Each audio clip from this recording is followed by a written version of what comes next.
Alright, for this tutorial, I'm going to show you how to upload a photo from your computer onto Facebook. So you can either stay on your home screen or you can go to your profile. I'm going to go to my profile.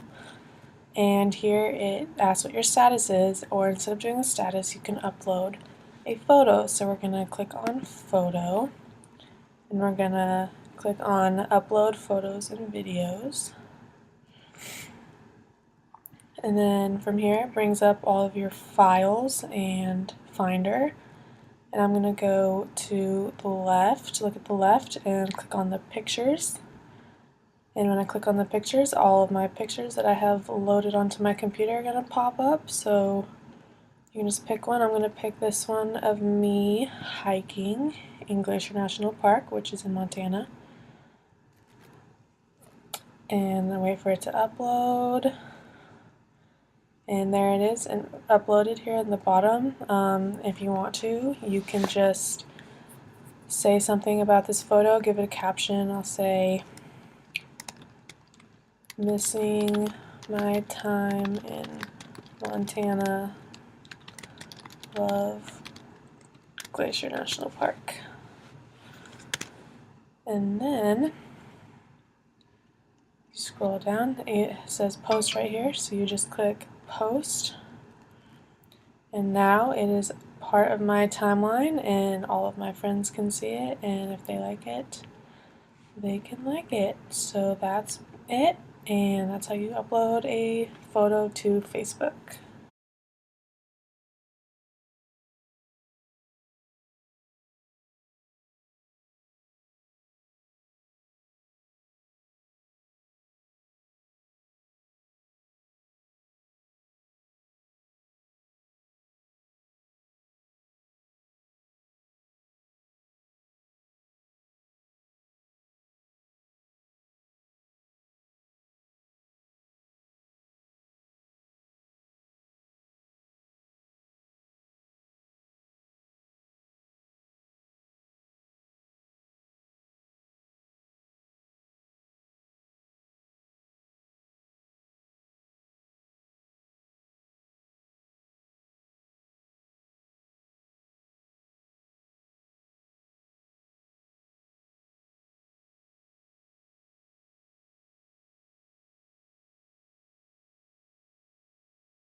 And notice how the cursor changes to an arrow, and then click and drag. You can also use this technique to resize the length of a media, including annotations. Your turn. Hit pause and use trimming to remove this cough from the recording. Click play when you're ready to continue. If you've trimmed that cough out, you'll notice it left a blank spot in the video. So I'll show you another way to remove a segment of media that closes the gap. Just place your cursor right before the part you want to remove, hold the Shift key, then click and drag to make a selection. You can also drag up or down to include clips on multiple tracks. After you let go, you can also adjust the edges of the selection. Then, right-click and choose Ripple Delete Range. To have everything to the right on those tracks, shift in to fill the gap.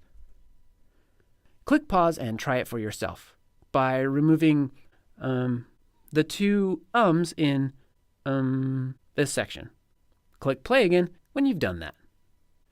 You can find more tutorials about working and editing on the timeline by right-clicking in an empty spot and choosing Timeline Tutorials. Now, earlier I mentioned that you could add your recordings, as well as audio and images, to your screencast.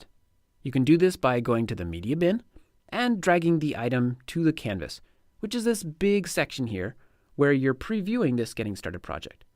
Or you can drag it to the timeline. In this case, drag the Audio Great clip to the timeline here. Pause the video until you've done that.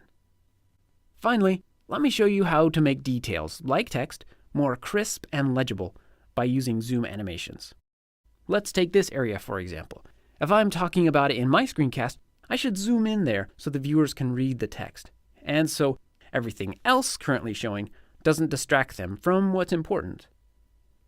To add a zoom animation, go to the Animations tab and drag the Zoom In animation to the recording you want to zoom in on. It will be represented by an arrow on the media clip. Then, in the canvas, drag your video until the correct area is showing.